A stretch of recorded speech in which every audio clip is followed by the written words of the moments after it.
All right, ladies and gentlemen, it finally happened. We do have Bob from Speaker's Corner here on a podcast. It is very exciting. Bob, thank you for making the time for coming on here today. Really appreciate it.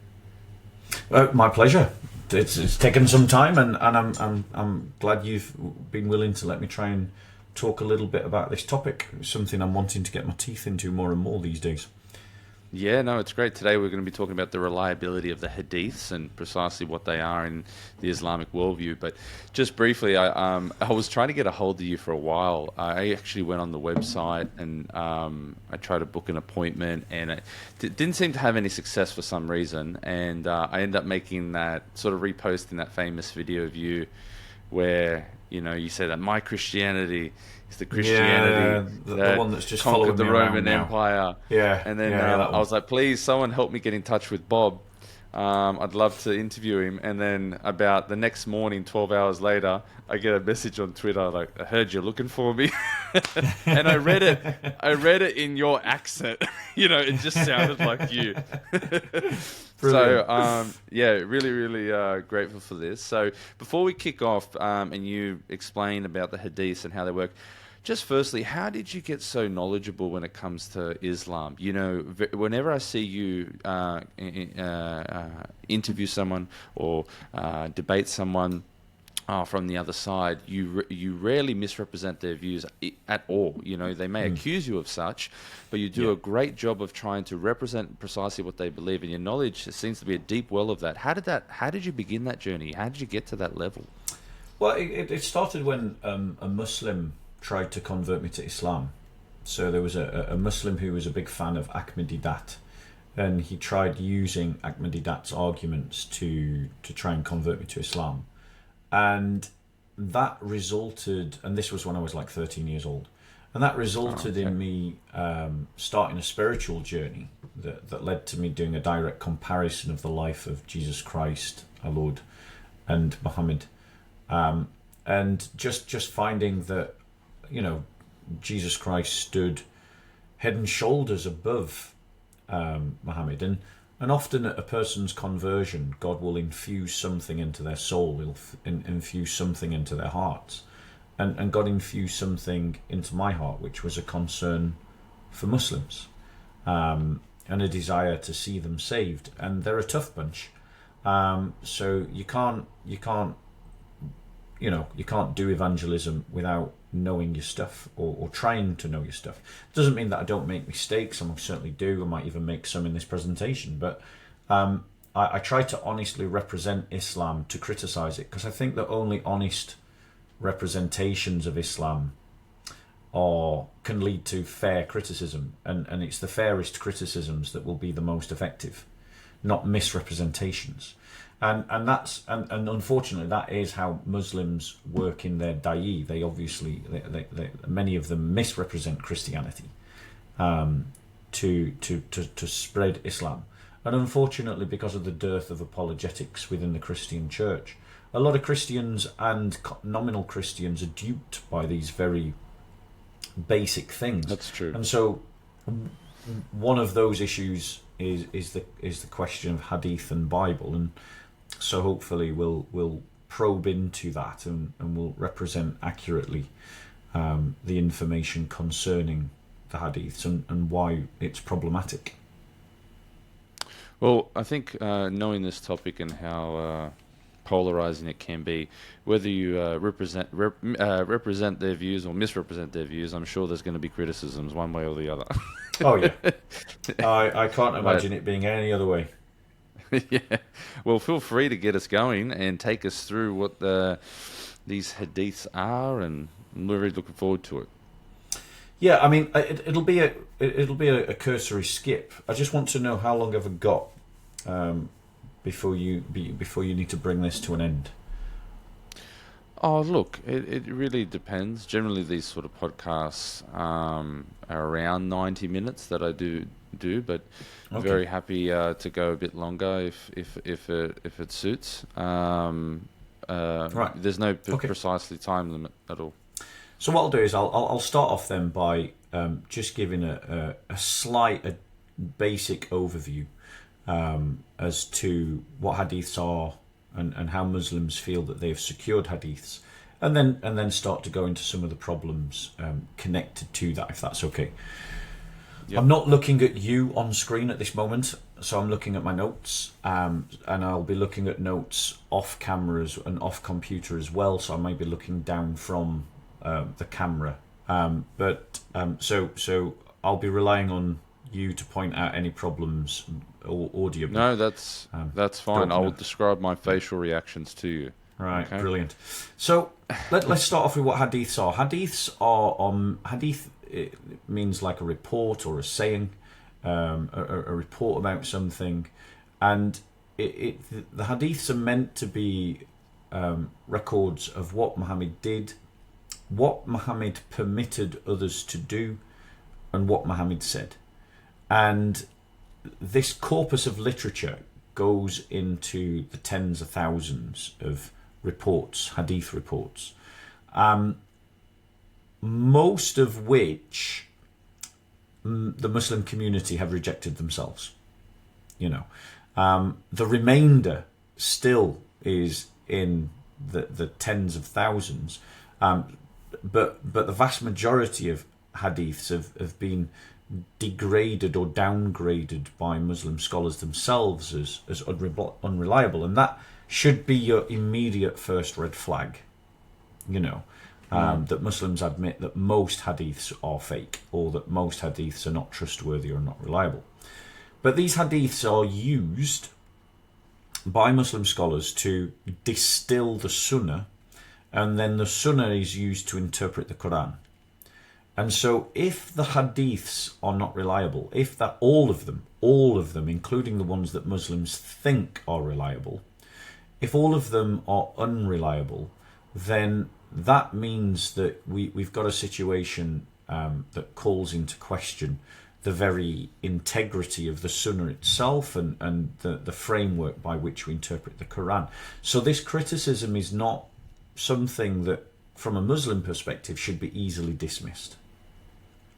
Now, there's a number of canonical hadith literature that have been collected by Muslims that are important to them, and so they've got a canon, particularly Sunni Muslims, that include Sahih al-Bukhari, Sahih Muslim, Sunan al-Nasai, Sunan Abi Dawud, Jami al-Tirmidhi, Sunan Ibn Majah, Muwatta Malik, Musnad Ahmed, Sunan ad-Darimi, An-Nawawi 40 Hadith, the Riyad as-Salihin, Al-Adab al-Mufrad, Ash-Shama'il al-Muhammadiyah, Mishkat al-Masabi, Bulug al-Maram, other collections of the 40 in the Hisn al-Muslim. So these are like really important collections for Muslims. They're kind of like, you could compare them to the canon of our Bible. And again, a look at, and Muslims believe that these are trustworthy, particularly of prominence for Muslims, is Sahih al-Bukhari and Sahih al-Muslim. And these were two Imams who lived, so Imam Muhammad al-Bukhari lived around 870 AD. And how long precisely after Muhammad is that? Well, Muhammad died in about 632, I think, from memory. So that's about 200 years after the event. Wow. Which is your second red flag. Okay, so they're 200 massively years after the events. Yes. So these people were imams that have collated the sayings and teachings of Muhammad approximately 200 years after he died. Correct. And they have an issue with the New Testament documents, apparently. That are less than 100 years after the life of Jesus. Yes, that is correct. They have an issue. Okay. And you're going to see why in a second. Because it all goes... But the second big name that we've got is Imam Muslim. So Imam Abu al-Hussein Muslim ibn al-Hajjaj, who lived around 875 AD. These are the two biggest names in hadith literature, classically speaking at least. And their methodology came to kind of crystallize what was known as the science of hadiths. And the science of hadith is the means by which Muslims believe they have secured the authentic, reliable hadiths from the inauthentic, unreliable hadiths. Okay? And I'm going to explain basically the methodology of Muhammad al-Bukhari and of Hussein Muslim as well. So, starting with Imam Bukhari, one of his first important criteria was the al-ittisal, which is continuity. That is that the isnad, which is a list of names that are attached to any substantial hadith report, and the substantial hadith report is known as a matin, but the isnad is the list of names that secures that content as being reliable. As one person has transmitted it to another person, has transmitted it to another person, is the Islamic belief. And so Imam al-Bukhari, one of his criteria for identifying Sahih Hadith is that you've got a continuity, that the isnad is uninterrupted or mutasil, that there's no narrator from A, person B, person C, person D, person E at any point in the chain. And that that every narrator in the chain is considered adal or adel, which means upright. And this is from the concept of adala or integrity, i.e. that each person in the chain has proven piety and moral uprightness. And then another thing that Imam Bukhari seeks to establish is that each person in the chain has dat. And dat is precision, that everyone had a strong memory and was precise. Bukhari, for instance, wouldn't accept narrators unanimously. He would only accept narrators unanimously when it was the scholarly opinion that they had excellent memories and had sound reporting techniques. And then the final methodology of... Just very quick, each person within that chain of narration, you said they themselves had to have an excellent memory and sound reporting techniques. Okay, it would be interesting how you quantify that, but nonetheless, go on. You've beat me to the punch, bro. Exactly. But let me just finish it, and then we'll form a critique of this, and we'll develop our critique as we go forward. So then, finally, the final criterion that Imam Bukhari used is what's called liqa, and that's the idea of meeting, that each person in the chain had met the previous person in the chain to whom he claims to have heard the report, and so if he couldn't establish that two people had met, then he wouldn't say, he wouldn't give them the grade Sahih. Now you've already begun to see immediate problems. So for instance, how do we measure somebody's memory? How can we check that someone has a good memory? It's not something that is, what scientific method do we use to decide that someone has a good memory? Basically, it seems that the methodology to identifying that somebody has a good memory is just that there's no report that they forgot something. It is. It's not a particularly strong test, especially when you're doing it so far in the past. and so you've got this, you've got this kind of situation where there is somewhat of a subjectivity to it, because each person in the chain, and let me just try to find my notes on it. Each person in the chain is said to have good memory based upon literature that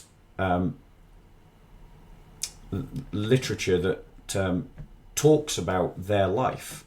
So for each person, there's a book, a biography, that talks about the person's life and describes their qualities.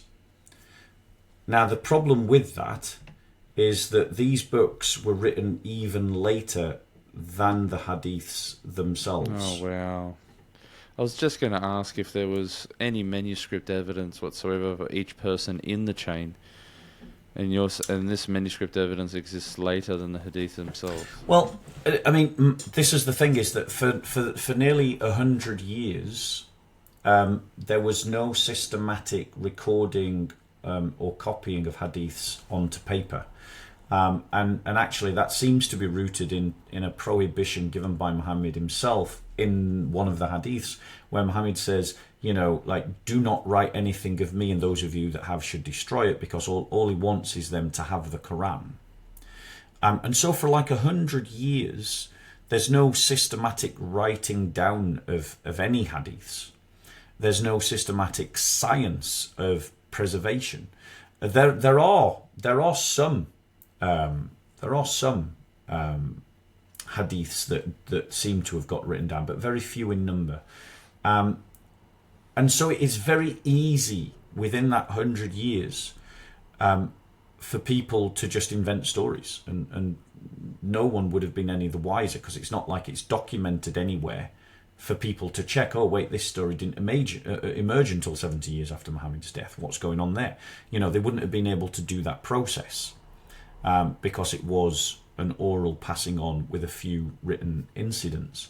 And then after about 100 years, this science, of which the ultimate expression of which is the one that I've just explained through Imam Bukhari, and I'm going to go on to Imam Muslim as well, that develops, that starts to develop around 100 years after Muhammad's death, and or 100 years after Hijrah, and then goes on for another 100 years before it becomes formalized and almost universally used, which means that there's about a 200 years gap where over the second 100 years it becomes harder and harder, but there's essentially a 200 year gap in which people can invent hadiths if they want to.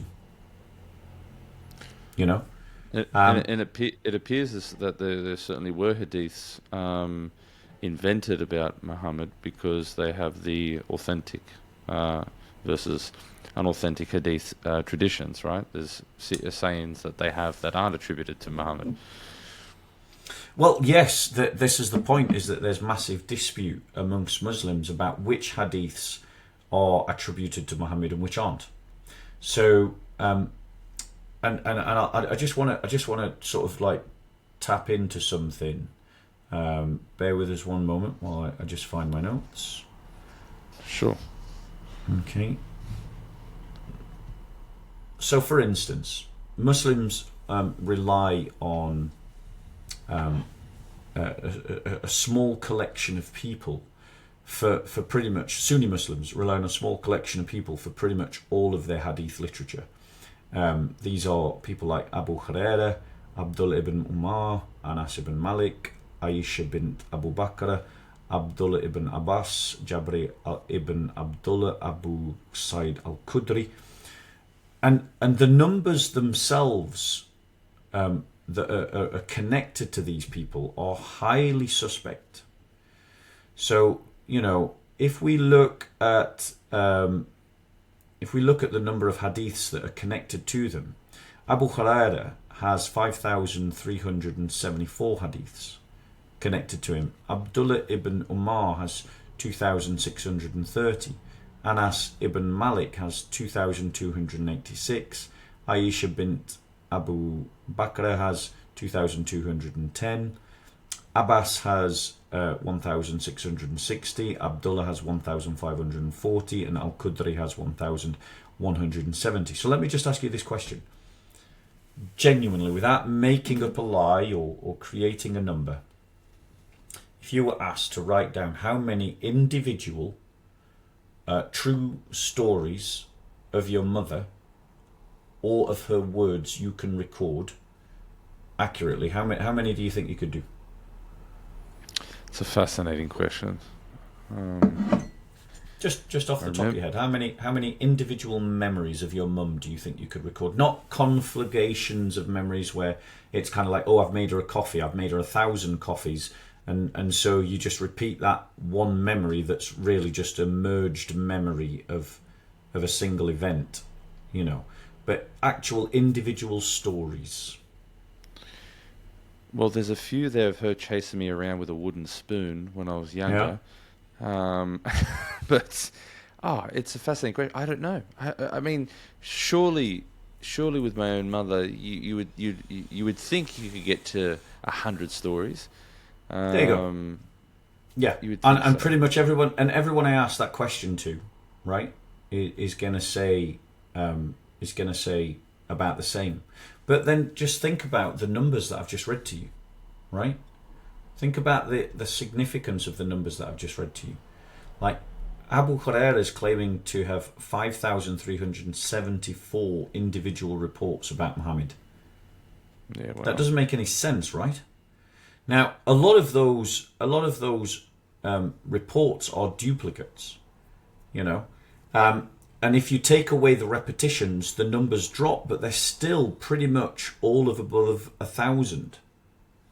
And this is incredulous. Like, Muslims don't use the argument of miracles when it comes to hadith reports. And if they were arguing that Allah provided some kind of miracle, then they'd have some kind of defense. But they are saying that these are just human beings being human beings with normal human memories. But nobody remembers like this. If you were remembering these kinds of stories, if you were remembering, like, let's take Aisha bint Abu Bakr, there's 1,200 unique hadiths connected to her when you take away repetitions and duplications. Those memories, for her to remember them, would mean that she'd have to be going through her entire life consciously trying to remember everything that Muhammad did, and then remembering what he did yesterday and what he did the day before and what he did the day before that, and going back over the memories again and again and again. But people don't do that, do they? That's not how memory works, is it? No, yeah? No, not at all. Not at all. And now, go on. No, go on. Well, but the other problem is you've got people like Abu Hurairah, right? Bearing in mind that his number of unique reports is between 1,500 and 1,700, right? He only knew the Prophet for 2 years. So that means in about 365, so in about 700 days, and you can do the maths here, in about 700 days he's remembering between 1,500 and 1,700 memories. How many memories is that a day? How is he going to record and keep that kind of information? Bearing in mind, when they were writing down the Quran, they couldn't even find paper for the Quran. They were writing it down on bones, they were writing it down on leaves, they were writing it down on stone slate. And yet we're supposed to believe that Abu Hurairah records 1,500 to 1,700 unique hadiths when he's only in the company of the Prophet for 700 days. Do you see the problem? Yeah. Right? It's the other problem is that... Go on. No, go. the other problem is that a lot of these recorders like Umar, Malik, Bakr, Abbas, Abdullah, Al Qudri, they're all children.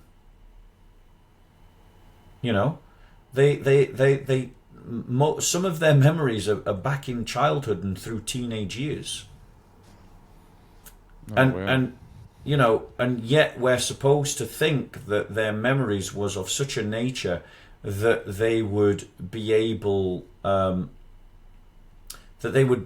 to remember things from their childhood, everyday things, right? Long speeches, instructions on particulars when they're children. Like, does that ring true for you or for anyone you know, that they can remember thousands of episodes of individual memories concerning everyday particulars, instructions, refusals, long speeches, going back from when they were 10 years old? Listen, I have a 6-year-old daughter and a 9-year-old daughter, and I can tell you now, their memories are not as good as one would think. Right. They struggle to remember because children are all about experience. It's an experiential childhood. There's a whole variety of other senses that are far more they're developing. They're not fully developed anyway. So yeah, it doesn't make sense. It doesn't make So sense. basically, we've got a smoking gun here, haven't we? We've got a smoking gun that smacks of incredulity. It smacks of something that can't be believed unless you're going to appeal to the miraculous. But Muslims do not appeal to the miraculous. So therefore, this is in the realm of normal human behaviour, and therefore it is subject to normal human conditions and thoughts. Now, into that flux, right, you've got to imagine that the Muslim empire explodes around the world as they invade and colonize. The Arab Muslims invade and colonize other people's lands in Assyria, with the Assyrians, the Phoenicians, in Lebanon, the Christians of Egypt, and of all North Africa and so on, as they explode around the world in this violent eruption in which they conquer and colonize other people's lands. And into that explosion, this empire suddenly now needs to come up with a law code. It needs to decide things based upon the example of their prophet that they've been following and that they've been instructed to follow. And this is one of the reasons why I disagree with Dr. J. Smith, who argues that Muhammad never existed, right? Because why refer back to a fictional character when you're geographically spread out, but you're all trying to justify what you're doing by referring back to the same geographical character? So this creates, and this sits in a milieu in which we know that people have a habit of falsely attributing things to people who are famous. So, for example, go back 2,000 years. How many false gospels were created and attached to one of the apostles, like Peter, or Thomas, or Barnabas, or other gospels that were given, said to be from Jesus. Do you see what I'm saying? So we live in a milieu in which people invent stories and then attach them to famous things. This is not something that's unique to Christians. Clearly pagans did it, Jews did it. And we've got no reason to think that Muslims wouldn't have done it either. And actually, Muslims themselves admit that Muslims were inventing false stories. Remember, right at the beginning, the very first thing that I said was the Muslim scholars themselves reject over 90% of all hadiths as being somehow unreliable or faulty. Right? Now, add to that pressure the fact that you've got sectarian differences between different groups of Muslims, like Sunnis and Shia. and Sunnis and Shia and Khawarij, and if you believe them, the Sufis as well, and if you believe them, the Ibadis as well, and you've got all these different sects of Islam emerging, and then you've got political rivalries, like between the Umayyads and the Abbasids. Okay, there is sectarian reasons why you would start inventing stories. There's sectarian pressure to invent stories. Is Right. there fundamental difference between those different sects regarding their hadith collections or their authoritative hadith sayings? Sorry, What ask the would question be- again, sorry. So the differing sects, like the Sunni and the Shias, I'm assuming here they all have the same Quran, so to speak, or similar recitation. Is the fundamental differences in their belief structures come down to the hadiths? Yes. Yeah, the Quran, the variants of the Quran, and there are versions of the Quran, there are variants of the Quran, but the variance between different Qurans is minimal enough that you couldn't invent a radically different version of Islam just on the Quran alone, unless you use the Quran alone. You'd have to create a different version of Islam. You'd have to reject all hadiths completely. And actually, I would. There are people that do. Yeah. I'm actually doing an interview with one of them soon enough. Yeah. But it appears that there's dilemmas in that because their daily prayers and the pilgrimages and certain things that are considered orthodoxy within Islam are from the hadiths, right? Yeah. Yeah, it is all down to the hadiths that create the different sects, and that So also, and they're the a huge different part of Islamic epistemology. Then, huge, massive, yeah. massive, and the reality is that the Sunnis and the Shia have different canons of hadith. So Shia, for instance, notoriously are quite suspicious of hadiths that come from Aisha, and yet for Sunnis, Aisha's absolutely fundamental to hadith reporting. Why are they Okay. suspicious of Aisha's hadith? I'm not going to guess. I'm not entirely sure. I think it will have something to do with. I suspect it will have something to do with the split from Ali, and how perhaps Aisha supported the other caliphs over Ali. That's my guess, but I'm not entirely sure. But they would justify it through pointing out things like there's a hadith report in Sahih al-Bukhari, or it might be Sahih Muslim, where it appears in the hadith that Aisha is deliberately lying to Muhammad to deceive him, saying he's got bad breath when he hasn't. Okay. And because she's doing that, she's doing it to try and manipulate him, so that he'll stop visiting another woman whom she doesn't like. The fact that Muhammad's spending all this attention with another woman, and so she makes up and conspires to make up a story about when Muhammad goes to this other woman and drinks a certain honey drink, that it gives him bad breath and she doesn't like it. And it's just a manipulative story. And so the Shia will often use this hadith to justify.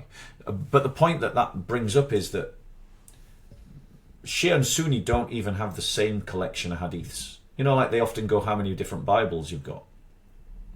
Well, I mean, that backfires dramatically, because it's how many different canon of hadith do you have?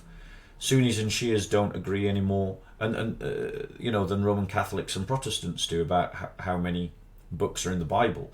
But the differences between the Sunnis and the Shia is far greater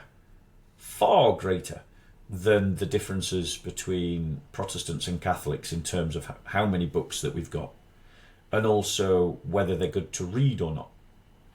Because obviously the magisterial reformers had no problem with reading the deuterocanonical books, or the Apocrypha as it's known to some. So that's one of it. The other point that we've got, that we've touched upon, is that the hadiths, and I'm leaning at this again, is not something that I'm just making up. This is what scholars are mentioning, like Dr. Joshua Little, who's a scholar of hadiths, and and and a lot of my own research is leaning on scholars like Dr. Joshua Little, Dr. Brown, who's a Muslim hadith scholar, and other scholars that I can pick up on. So I'm not claiming to do unique research here. I'm learning and I'm regurgitating essentially. Yep. But for instance, the lateness of the hadith collections, some of the earliest writings that historians are aware of comes from Ibn Ishaq in his Kitab al-Maghazi, and he died around 767 AD, and that was a full 135 years after Muhammad died himself. But we don't have his original material, right? We don't have his original work, even though there's no excuse why not, because by this point, Muslims have a giant empire, they have the resources of an empire, they have the ability to create copies of books, just like the Byzantines did. The earliest copies of the Bible come from the 4th century. Why do you think they come from the 4th century? Because that's when the Roman Empire legalized Christianity, and that's when the Roman Empire became Christian. And so, boom, the moment we've got the resources of the empire, what happens? Bibles get made, and we now have full copies of Bibles, right? But in the Islamic world, they have an empire from the 7th century, but yet they don't even have copies of their earliest books by Ibn Ishaq, who was in the latter part of the 8th century. What's going on?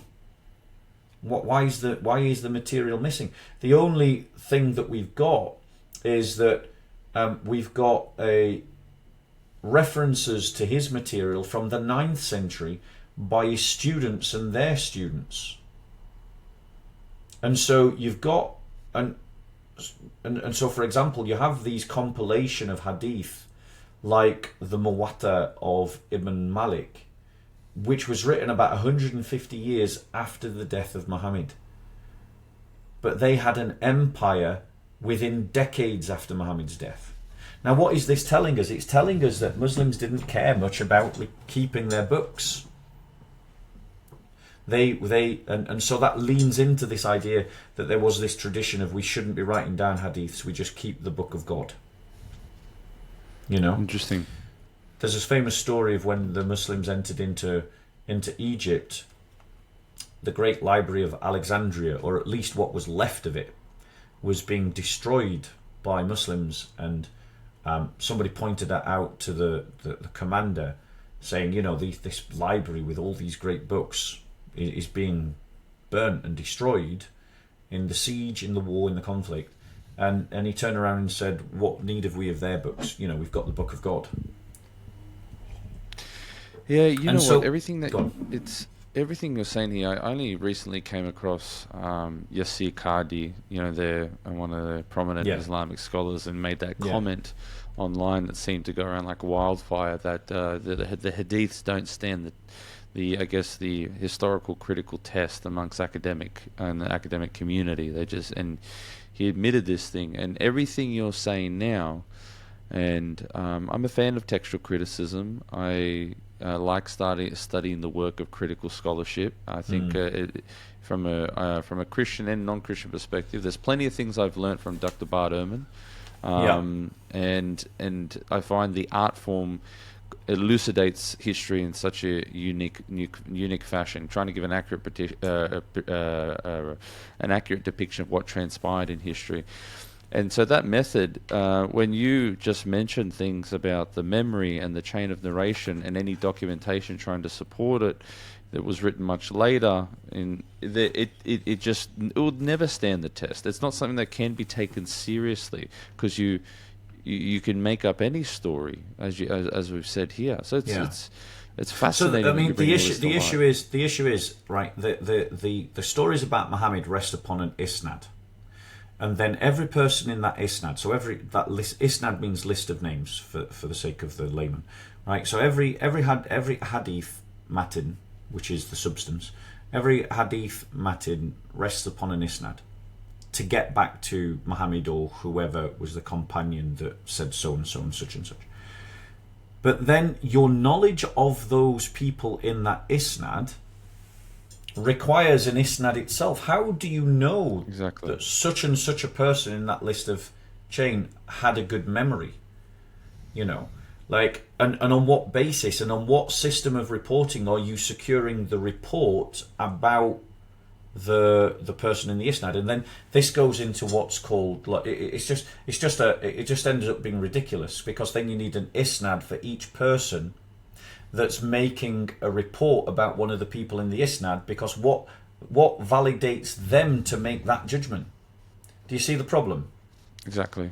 It's all built upon the isnad, but the isnad collapses, and nothing demonstrates this more than the work of Albani. So Albani was a very recent Muslim scholar. He's beloved of the Salafi. And Albani wrote a book called Da'if al-Jami.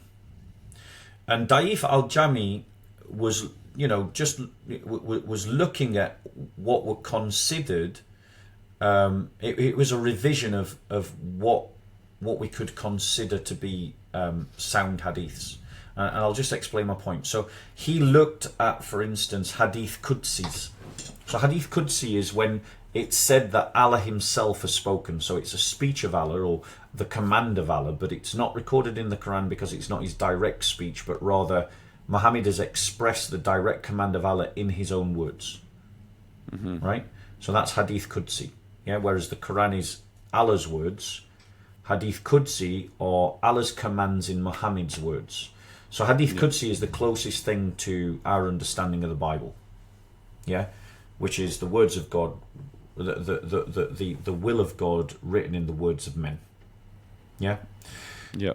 Now, Al-Bani goes through Imam Bukhari's work and other great scholars, and he contradicts them. So, for instance, Sahih Bukhari 2227 is graded as sound by Imam Bukhari, but Albani in Da'if al-Jami grades it weak.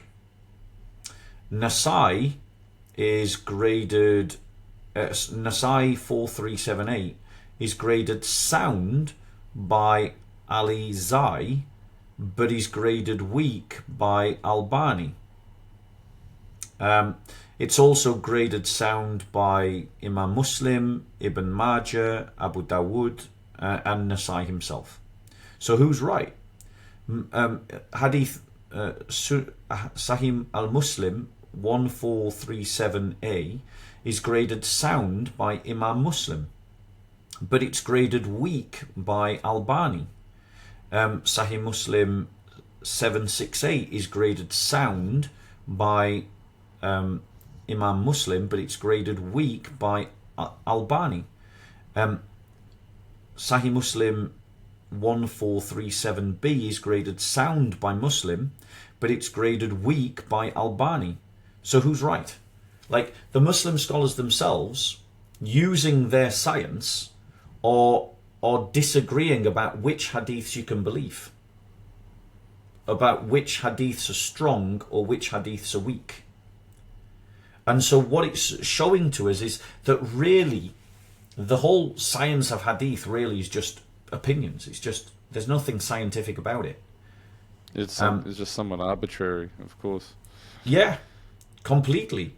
And so it's a completely subjective science being used by these scholars. Another thing that highlights the irreliability of the hadiths is that they contradict. Now, what I mean by that is, for instance, you've got reports in Bukhari and Muslim that give different ages of Muhammad: 60, 63, 65. You've got hadiths that talk about, let me just pull up some of the notes and I'll give you an example. Bear with us. So, for example, you've got hadiths like, let me just find it for you.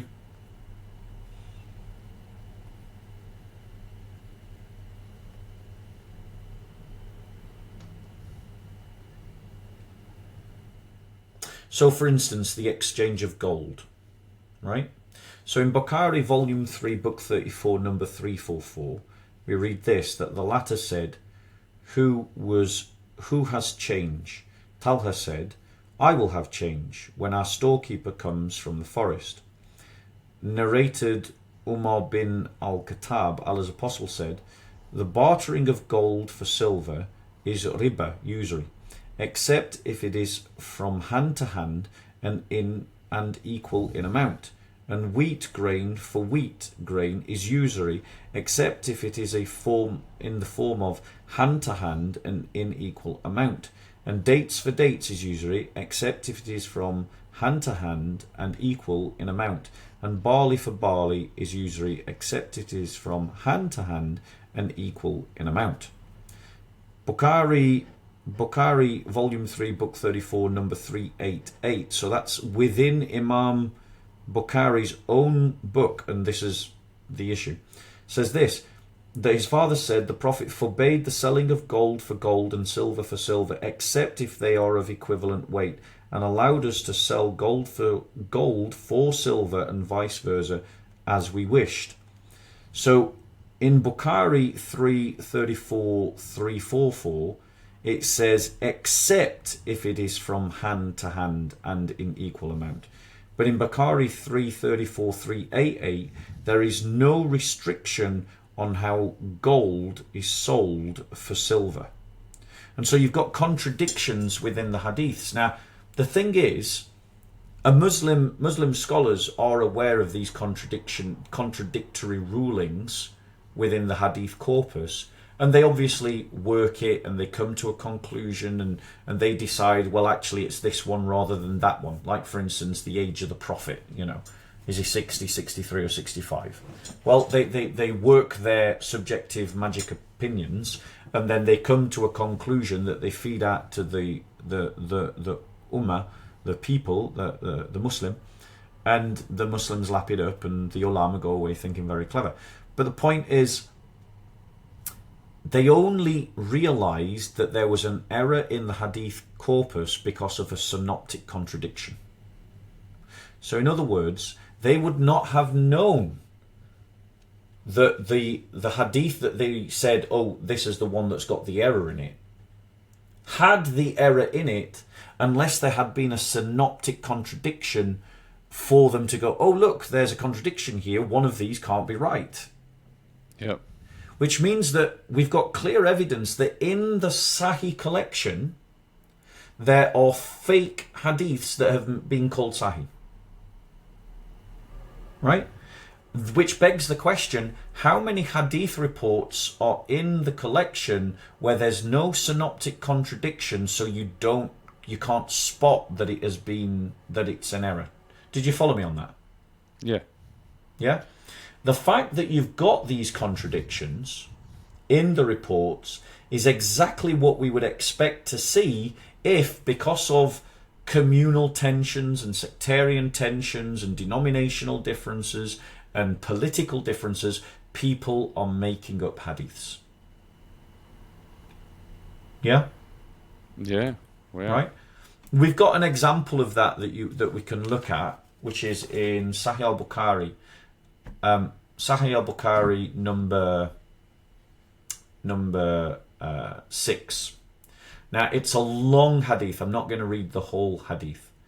But it's a report by Abu Sufyan bin Harb, who reported to Abdullah bin Abbas, right, that he had met with Heraclius. And it goes on to this long conversation about Heraclius inquiring as to this Prophet Muhammad and whether he thought that this prophet was true, and then getting a letter from the prophet that he read, and then having a dream, and him himself becoming convinced that that Muhammad is a real prophet, right? But there's clear evidence within this hadith that the whole hadith is just fake. Okay? Did you Let say me that just he wrote a find it. letter? He received a letter from Muhammad. Remember, Muhammad had scribes. Oh, okay, yeah, okay. Yeah? So just the fact that it's from Muhammad doesn't mean Muhammad wrote it. Paul wrote letters, but he didn't write them all. So Sure. let's not get caught up on that. It's a minor point. Right. So let's just bear with us. I'm just finding it because it's a huge hadith, and I just want to find the bit that's relevant.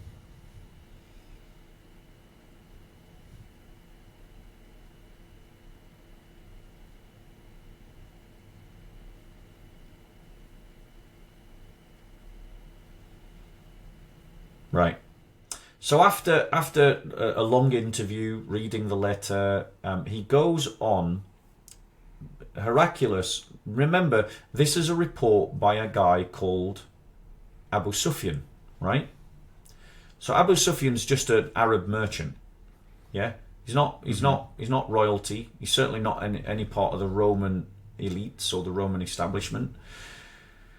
But the hadith goes on to say that Heraclius then left for Homs. He was previously in Jerusalem, a town in Syria, and stayed there till he received the reply of his letter from his friend, who agreed with him in his opinion about the emergence of the prophet. Right, that immediately tells you that this is a fake. Because how on earth does Ibn Sufyan know about the personal correspondence of a Roman emperor? Do you see why that's immediately fake? Yeah.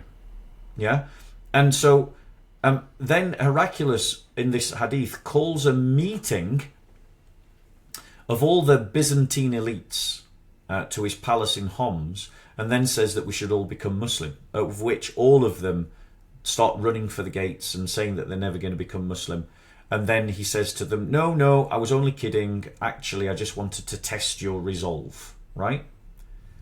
Now, the thing is, if you know anything about Heraclius, Heraclius was the man that defeated the Persian Empire to defend the Christian Empire and return the true cross. Right? This man was a crusader before the Crusades. He was a fully committed Christian. He when he set off on his army to invade Persia because they'd captured Jerusalem and taken the true cross. He went off on his march and he had choirs singing. The guy was religious to the core and a Christian to the core. He's a Christian hero amongst the Byzantine Roman Christians, right? A man and a legend in his own lifetime, and a legend to later Christians because of what he accomplished. Because he managed to turn back the Persian Empire when it looked like the Persian Empire was going to utterly destroy the Byzantine Empire. Right? So the guy's a living legend. Right? So why then do you think that 200 years later there might be a story that says even Heraclius wanted to become a Muslim? When Muslims had just conquered a largely Christian empire, where the Christians there were looking for the next Heraclius, thinking that there'll be a new Heraclius that will overturn these Muslim Arabs, just like Heraclius overturned the Persians. It's propaganda, isn't it? Yeah, wow. Yeah? And this is within Sahih al-Bukhari. And this is in Sahih al-Bukhari. So it's clearly a propaganda piece that's given to try and discourage Christians in the Middle East, for them to think that actually there's going to be another hero. No, even your hero wanted to be Muslim. Does that make sense? Yeah. Herbert Berg said on the issue of contradictions, it is not uncommon for Ibn Abbas hadiths to present 3 or even 4 contradictory interpretations of the same verse. Yeah. Yeah. Now, wow. And we've talked about propagandist reports of this. So I'll just read from Jonathan Brown. Jonathan Brown's one of the scholars. He's a Muslim scholar. So this is Jonathan Brown speaking, a Muslim scholar on hadith. He says this: I'm not suggesting that hadith critics like al-Bukhari or Ibn Hanbal were forerunners of the historical critical method, as generations of Western scholars have demonstrated. Even the revered Sahihain, that's the Sahih reporters, Bukhari and Muslim, are replete with I can't speak. Anachronistic reports that grew out of political, legal, and sectarian feuds of the 2 centuries of Islam. And that's what Sahih Bukhari number 6 is an example of. Yeah, wow. Yeah? Right? So if you've got these fake hadiths coming in, right, that Imam Bukhari is saying is true, is reliable, then you've got real problems in the Sahih collection. It calls into questions his entire methodology by which he determines authenticity. I mean, anyone would see that. That's not a... If you were duped into believing this was authentic, then it questions your ability as a historian. However, if you are saying this is authentic for political purposes, then the whole source material needs to be questioned for if it was done for political gain. So yeah, wow. But what do Muslims say when you bring any of this up? Well, so far they just go, "I'm not an expert of hadiths, I can't talk about it." But they're always experts at talking about the Bible. It's like, I can't talk about the hadiths. I can't talk about the problems you've identified in the hadiths because I'm not an expert. I can't talk about problems you've identified in the Quran because I'm not an expert. But I found these problems in the Bible. And it's like, Can I just say this? If I were to give an analogy to a Christian layman wanting to learn about Islam and what the hadiths are, in many ways the way you described them, they're almost like the Gospels, Matthew, Mark, Luke, and John, like the collections of the sayings and teachings of Jesus, insofar that they're not considered inspired, the hadiths within Islamic culture, but it does have the collections and sayings of Muhammad. Would that be analogous with one another in terms of how to describe what they are, not necessarily the epistemology behind it? Yeah, the hadiths are the closest thing that we've got in Islam to the Bible, but the comparison's not exact. Yeah. Okay. Because we believe that the Bible is the words of men that captures the inspiration of God. Yeah. So God inspires, and men write in their own words what God is doing, who God is, how God wants us to live. The closest thing in hadith literature is you've got hadith Qudsi, which is where Allah gives a command and then Muhammad repeats the command but uses his own words. Okay. That would be a better analogy. That would be the closest, but even that is not a like for like comparison. Of course. You know. But the in terms of the historicity of the gospel accounts, we can bring critical scholarship now, for instance, with Mark, is anywhere between 66 to 70 AD. Yeah. 1 Corinthians 53, 54 AD. We're talking within 25 years. Yeah. Of Jesus. There's always contention about Matthew and Luke. To me, just very briefly here, I've never heard a very good critical response as to why someone like Luke, wanting to give a historical account, would leave out the deaths of, say, Peter and Paul, or leave out the fall of Jerusalem in 70 AD if it was written in the 80s. I haven't actually heard a good response for that. And there's been great especially when Luke makes a point of when a prophecy's been fulfilled, he actually points out, this prophecy has been fulfilled. Exactly, and he records Luke 21, so the Olivet Discourse. So the interesting part about all of it is there is some great scholarship that you could say definitively that anywhere between 25 years to essentially 50, 60 years of Jesus, we have the New Testament corpus. Now that is really close. But Muslims will just go, but you don't know who authored it. And this comes to the heart of the matter, is that for Muslims, everything about the hadiths is built on the isnads. Right? The whole science about the hadiths builds on isnads. It's all about isnads. And they think that gives them some golden ticket.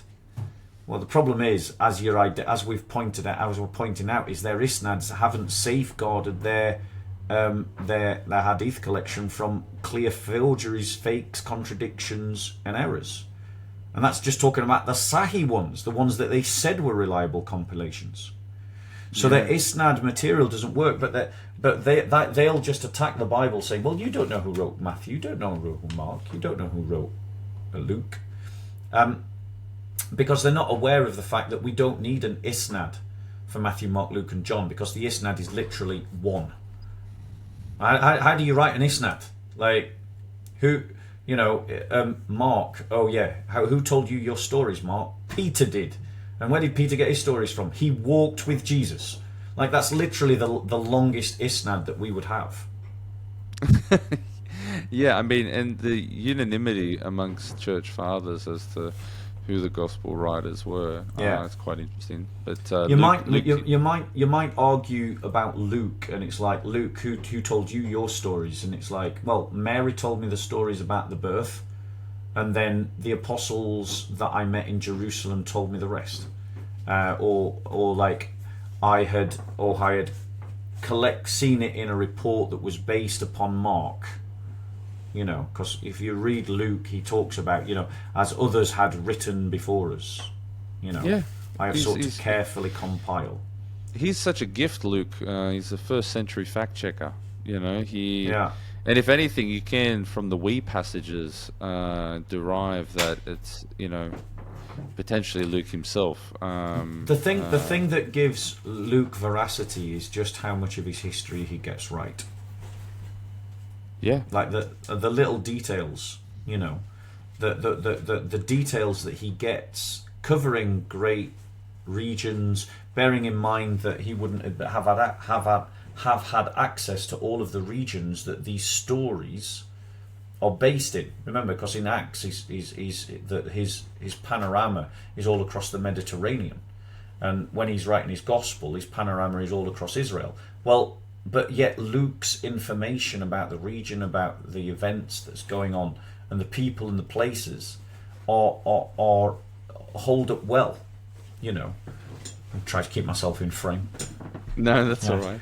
Like they hold up really well. You might argue that he got 1 or 2 points wrong, but that would only be if you assume, for instance, that you're going to believe Josephus over Luke on certain points where Luke and Josephus contradict.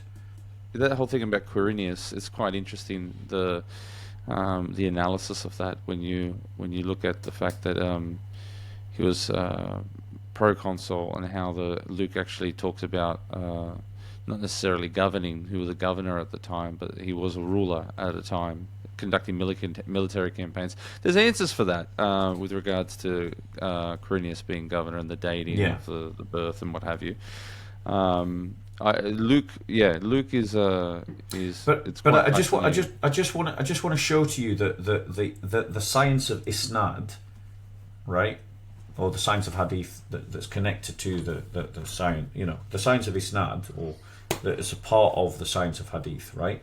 That itself is highly disputed, okay, and problematic. Because Muslims say, well, you don't have a chain, you don't have anywhere that it says, you don't have anything clear where it says that Mark got it from Peter, despite the fact that there are church fathers that say that, but then they'll go, oh, but they said it much later. Ironically, they're in exactly the same boat, but they just don't see it, Their biographies about the people in the Isnad chains are written much, much later than anyone in the Isnad chains. But I just want to point out something, right? So I'll use an actual example. Okay, so Ikrimah is someone who appears in the Hadith chains of Sahih al-Bukhari. Okay, now Ikrimah was a Khalijite, and a Khalijite was an extremist sect that broke away from Ali, who when Ali was in contention with other Muslims about whether he was the rightful caliph or not. And important hadiths that have real world implications are connected through Ikramah. So, for example, the hadith that says kill gays, by burning them or chucking them off buildings, that's rooted through Ikramah. The one that says kill apostates for Christians that have left Islam, it's because of a report through Ikramah that we get these, and these appear in Sahih al-Bukhari. Okay? Now, what's interesting is you've got, in fact, I'll come back to that.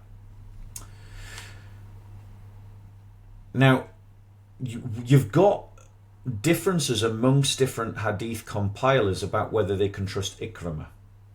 So, for instance, Imam Malik doubted Ikramah, and he only used him once, because he could find another hadith with a separate chain which didn't include Ikramah that said the same thing.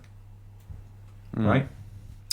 Ahmad ibn Hanbal called Ikramah as an Ibadiyah. He called him, so that's Abu Bakr Abi Kaithama, and I'm sorry for anyone who's Arab, I'm slaughtering your language, I'm not doing it on purpose. He said that Yahya ibn Ma'in said that Ikramah was of the sect of the Karaji. Right? That means that he would have been considered a deviant, so he didn't have upstanding, he wasn't upright. He wasn't morally right because he wasn't practicing Islam correctly. Do you get me?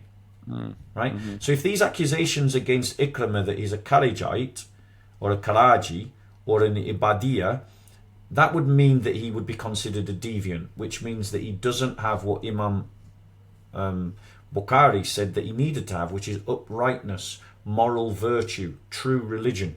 Okay? And yet, Imam Bukhari uses him hundreds of times. Yeah? And Imam Bukhari uses him because Ikramah is a link to Ibn Abbas in the stem of the Isnad. So who's right? Was it Imam Bukhari or was it Imam Malik? So Imam Bukhari said that nobody doubted Ikramah, that nobody doubts Ikramah, stating that he was upright, and he used him for hundreds of narrations. But yet Muhammad ibn Ali al-Madini, Abbas al-Duri, Ibrahim bin al-Muthir al-Hizami all say that Imam Malik didn't trust Ikramah as a source. And so even in the discussions around who is in the Isnad, there's evidence that great Muslim scholars couldn't agree about who you could trust and who you couldn't trust. Yeah. And that's within the same sect. Imam Malik and Sahih al-Bukhari are both Sunnis, and they couldn't agree. And that's before you add on to the fact that the Shia wouldn't agree about the Isnad of the Sunni, and the Sunni won't agree about the Isnads of the Shia. Right? So who's correct, Bukhari or Imam Malik? Yeah? Imam Malik is the founder of the madhab, which is an Islamic school of fiqh, Islamic jurisprudence, whereas Bukhari is one of the great collectors of hadith. So these are big heavyweights in the Muslim world. Yeah? And they can't agree. And then remember, you've got Albani disagreeing with pretty much all the major collectors, saying what we can and we can't trust. Now, what's really interesting, which brings us to another example of is false prophecy in the hadith. So, in Ibn Majah 176, let me just see if I can get it up for you.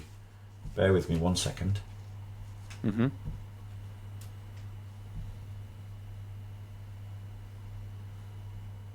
Quick note, did Muhammad ever make a prophecy? Oh, loads. In the hadiths. In the hadith.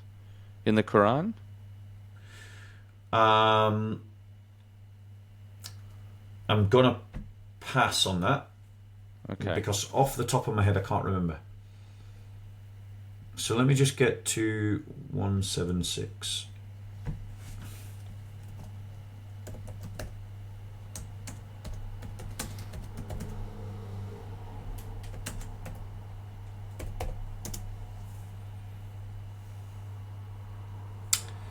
Is this correct?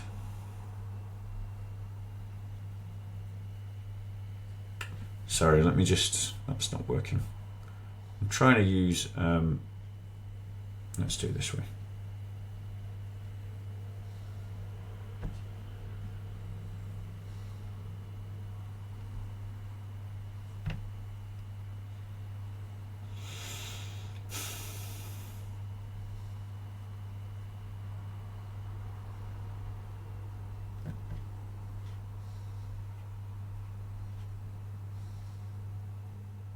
Right. Abu Ghalib narrated that Abu Ummah said that the Khawarij are the worst of the slain who are killed under heaven, and the best of the slain are those who are killed by them. Those Khawarij are the dogs of hell. These people were Muslims, but they became disbelievers. I said, O Abu Ummah, is that your opinion? He said, rather, I heard it from the Messenger of Allah. Now, this is an example of prophecy, right? So Muhammad is talking about a group that doesn't exist yet, because the Khawarij only emerge when the Sunni Shia sect division starts, and that happens after Muhammad dies, right? And it happens with Ali, when Ali starts battling against, I think it's Muawiyah, I probably slaughtered the name there, for the caliphate, okay? And the Khawarij sort of break off from Ali's camp because Ali agrees to negotiate, he agrees to a compromise. And the Khawarij are like fanatics, and it's like, well, there's no compromise. And the Khawarij are fanatics who think that, you know, even minor sins make you a non-Muslim, and that means that you're an apostate and therefore you can be killed. And they're really quite an awful group. But this hadith is saying that Allah specifically is speaking about this group. Yeah? The worst of the slain are those under heaven who are killed. The Khawarij are the worst of the slain who are killed under heaven. And the best of the slain are those who were killed by them. Those Khawarij are the dogs of hell. So Allah's prophet is prophesying very specifically about a specific group, correct? But the point is, the hadiths that make that prophecy come after Muhammad. So in other words, they come after the Khawarij. And so the prophecy can be very specific, because the hadith doesn't get written down until hundreds of years after the Khawarij, after Muhammad, and so it's very easy to put very specific prophecies into the mouth of Muhammad.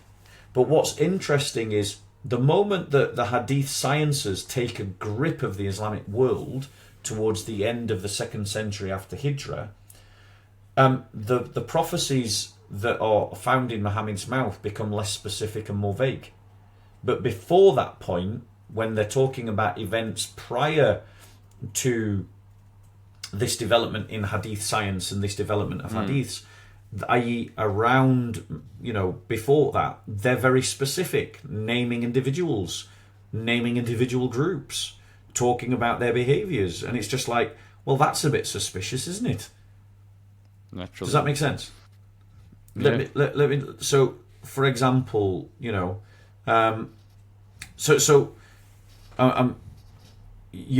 got different prophecies in the hadith. Some that are very precise and some that are very ambiguous. Those that are very precise, the events that occurred are all universally before the 9th century. So when Muhammad gives an exact prophecy, it's all before the 9th century. And then the 9th century comes along, and all the prophecies that point to something after the 9th century, not before the 9th century, i.e. someone's writing history, you end up getting vague prophecies. Now, isn't that curious? It's because when the hadith sciences start to take grip, it becomes very hard to invent hadiths. It's so funny, even just from a critical standpoint, you'll find that within the Gospels, as you're probably aware, that the critical scholarship will look at, say, the Olivet Discourse and go, that's very accurate about Jerusalem. Therefore, it must have been written after 70 AD because of the fall of Jerusalem. So they recognize the accuracy of those prophecies and date them afterwards. And Yeah. it's Except that when you look at the writings of the Gospels, when prophecies are fulfilled, they often, we could maybe look at this in a separate podcast maybe, but when you look at prophecies that are fulfilled within the lifetime of the writers, they point it out. They're quite excited to point it out. Like the famine, I think it's the famine in Acts. So the famine in Acts, I'm going off memory here, so I might be wrong. People don't under Claudius. Yeah, but the famine that's recorded in Acts was prophesied, and then Luke goes, and this fulfilled the prophecy, or in fulfillment of the prophecy. So he points out that it's fulfilled. It's true. When the gospel writers don't understand the prophecy, they go something like, let the reader understand, because I'm clueless. But when they do understand, they go, hey, look, this was prophesied. So that tells you actually that, the destruction of Jerusalem, if the destruction of Jerusalem would have been celebrated as a fulfilled prophecy. Oh, it was the 9/11 of the first century. It was would have certainly left an impact on everyone. Actually, just briefly off topic, one of the reasons that the Gospels, at least Mark now looks like it's written prior to 70 AD, was because there's no mention of the fire that Josephus mentions that burnt down the temple, and they think fire is very divine, righteous judgment, something that leaves an impact in your memory. And the fact that there's no fire in the Olivet Discourse, it means that, at least in Mark, it would have had to have been written prior, possibly 68, 69 AD now. That's from the critical. It's very, very, very intriguing. It's maybe something we could do an entire podcast on. We could talk about. Oh, look, I think I could talk with you for hours, Bob. We could how long have you got? Shall I continue? Well, I think because normally we come up to about, we're coming up to close to about 90 minutes. Can I finish on one more? Yeah, of course. Because I've mentioned about the problem of the isnads, right? Because you've got to understand, right? For Muslims, the reason why they don't trust the Gospels is because, as far as they're concerned, there's no isnad. The reason why they trust their hadiths, despite the fact that other Muslims don't trust their hadiths, and that never seems to, land with them, is that the Muslims believe that their isnad secure the hadiths. So I want to point out a problem with the hadiths, right? Is that the requirement for the chain of transmitters, the isnad, as the determining factor to the credibility of the hadith, only arises during a fitna, or the second fitna, as Muslims call it, which is a reaction to the rebellion of Muqta in 685 to 687 AD in Kufa. And because of that is what starts off the development of isnads. But it takes time to take a grip of Muslim culture. It doesn't just come out and then suddenly everybody's using it. It takes another 100 years before it becomes commonplace and well established, and then a science to start developing around it comes even later than that. And so that means that the practice didn't become commonplace of isnad use and isnad checking until the mid 8th century. That's 750 AD, right? Over 100 years after Muhammad's death. Which means that by that time, because of the many competing interest groups, both political and religious, both within a sect and between sects, within political parties and between political parties, you would end up with a very easy, a lot of pressure to come up with answers, come up with rulings, and then to back that up with a hadith report, and no way to check it. So I'll just quote Sahih Muslim's introduction. He says this: Abu Jafar Muhammad bin Usaba narrated to us that Ismail bin Zakaria narrated to us on authority of Asim ibn al-Wal, on authority of Ibn Sirin, that he said, they would not ask about the chains of narration. And when the fitna occurred, they said, name for us your men. So al-Sunnah would be regarded, and their hadith were then taken, and al-Bid'ah would be regarded, and their hadith were not taken. So in other words, depending on which sect you were in, you would end up having these established isnads that you would trust, and any that belonged to the other sect you would reject. But no one was even asking those questions. No one was even really concerned in that way until after the second fitna of the late 7th century, the latter part of the 7th century, which is a good, which is decades after Muhammad has already died, and it takes time for these isnads to develop, and anyone can chuck in any story at this point, because once you've established, oh well, this is an isnad that my sect uses and that people trust, well, I can just stick a story onto that, can't I, and use that isnad. Yeah, that's actually true. That's why you could just copy the isnads and plagiarize them. Yeah.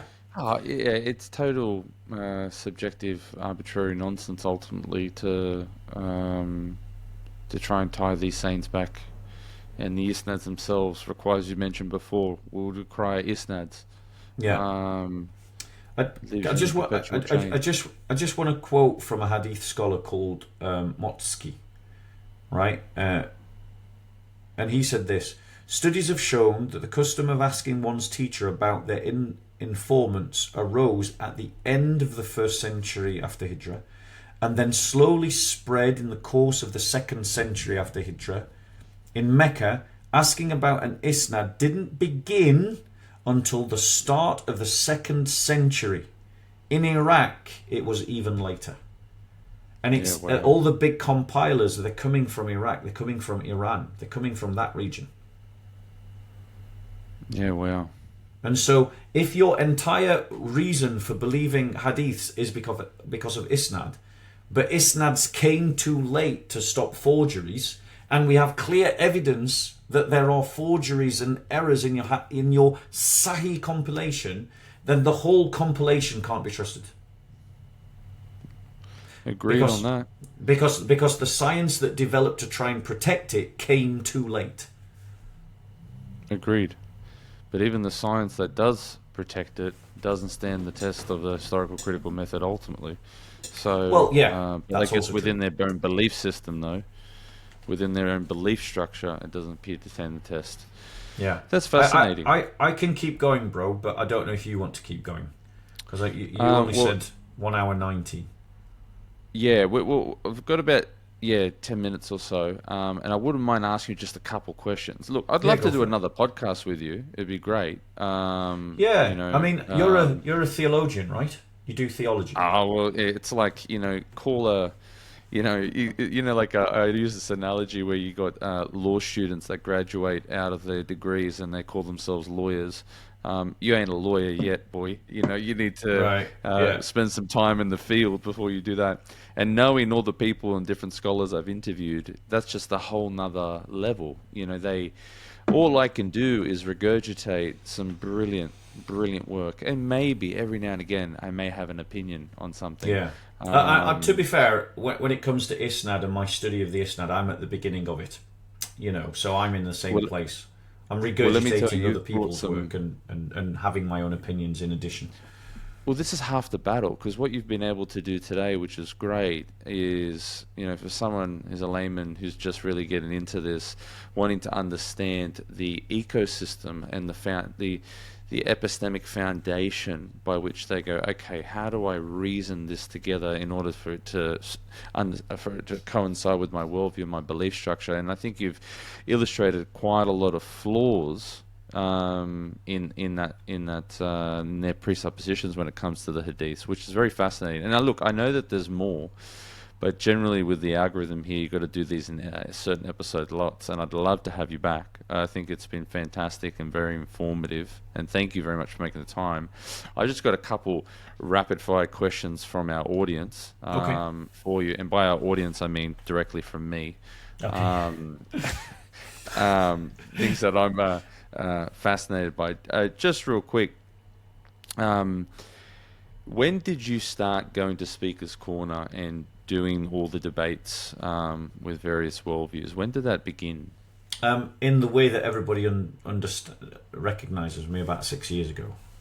I was 6 years ago. Yeah, I went down to support Dr. J. Smith, who inspired me and has been an inspiration to me for pretty much my whole Christian evangelism to Muslims.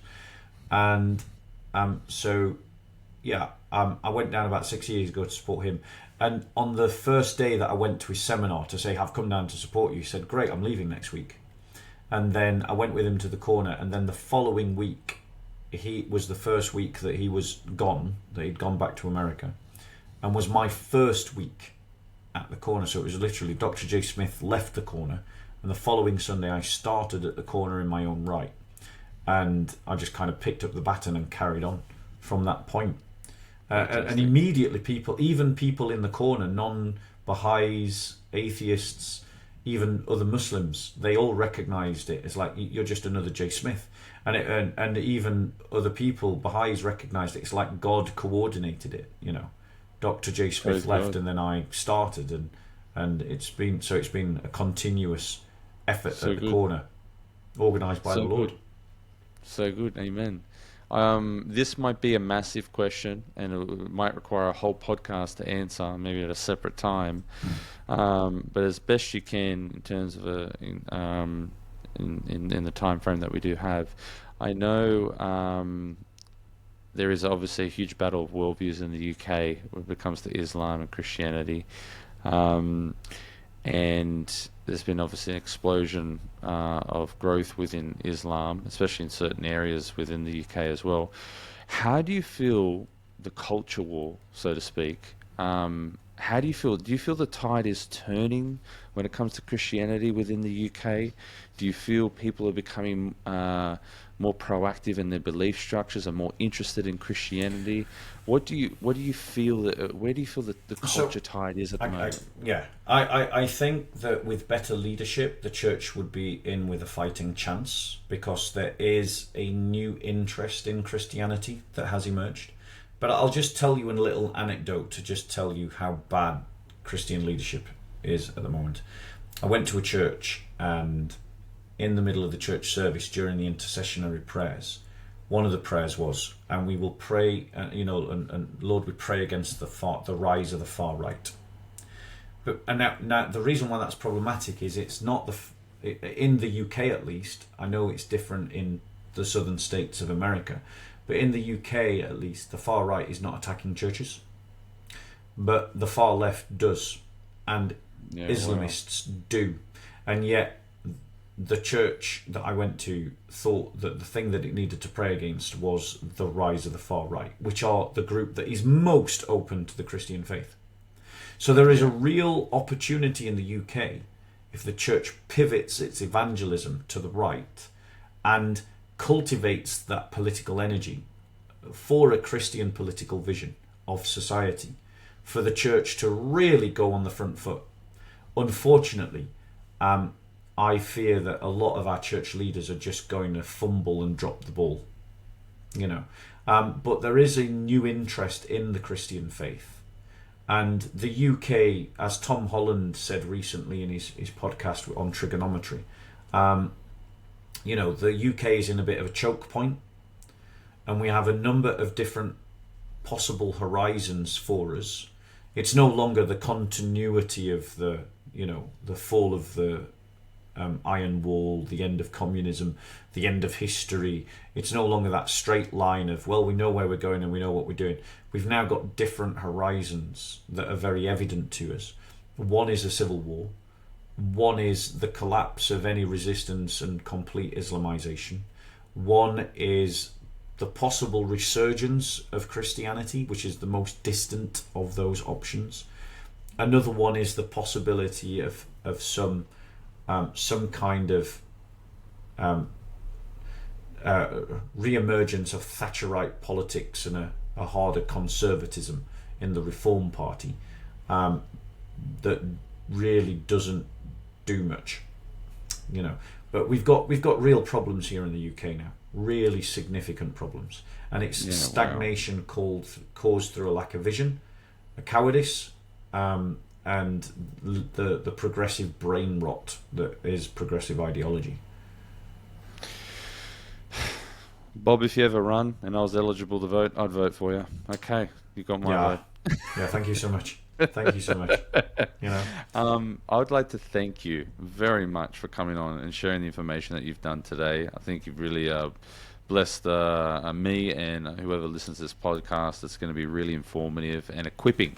I think it's going to be very exhortative as well in terms of once people are equipped with some of this knowledge, they'll be better able to articulate the Islamic worldview and hopefully evangelize in a more efficient fashion towards Muslims. So would I just like to leave the opportunity now to, if people wanted to find you in terms of, I'm not sure if you have Instagram or TikTok, but I know you've got YouTube.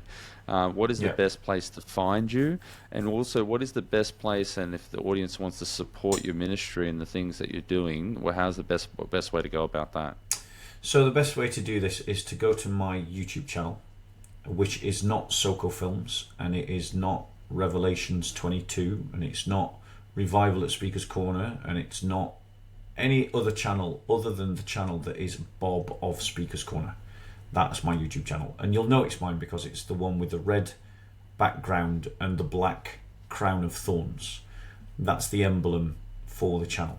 That is my only YouTube channel, and on there you've got my email address, you've got links to my blog, you've got links to my Patreon, and on my blog you can donate, and on my Patreon you can get involved, and then I have like Bible studies and apologetics classes on my Patreon.